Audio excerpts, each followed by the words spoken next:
Hello, nice to see you again. Thanks for joining us on the EPIC podcast. Now, here's a clip of this week's episode with Mohan Belani, CEO and co founder of E27. Please enjoy. It's very easy to say now when you're looking back. Like when I had to like with my own company, when I had to like fire half the team, not have enough money to settle the salaries at the end of the month.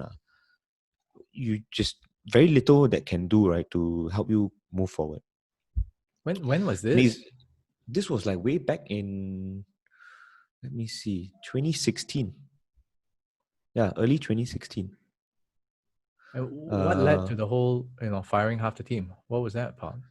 So there were multiple things, right? I think on if I would always believe that the buck stops with me and I take full responsibility, right? So fundamentally, it boiled down to a few things, right? There was the financial aspect of it. I think like we as an organization could have better managed the finances in the company to better prepare. Then there was the over expansion of the company 6 months prior, because we were expecting certain work to close, certain deals to come in, and then that didn't pan out. Basically, I don't know if you remember, but end 2015, early 2016, there was a bit of a like stock market crash. People thought the economy was going to collapse and all that. Yeah, and then there was also the aspect of me, right? I wasn't hands-on enough in the organization as I should have been, right? So a lot of these things, right, culminated then at one point, right?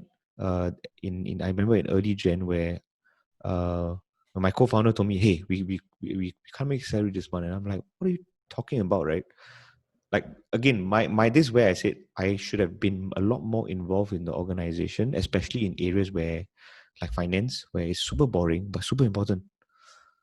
And that's when I learned, right? Okay, our books were not as good as I thought they were. There were a lot of issues with cash flow, blah blah blah. So it's painful learnings, lah. And then at some point, right, I distinctly remember one of my investors told me like, it happens to everyone at some point in their lives.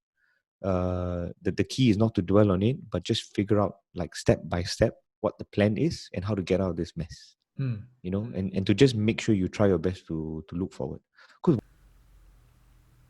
And thanks for watching. I hope you have enjoyed this as much as I have. Now, if you can, please click subscribe and add a comment or a like below if you can. Thank you very much.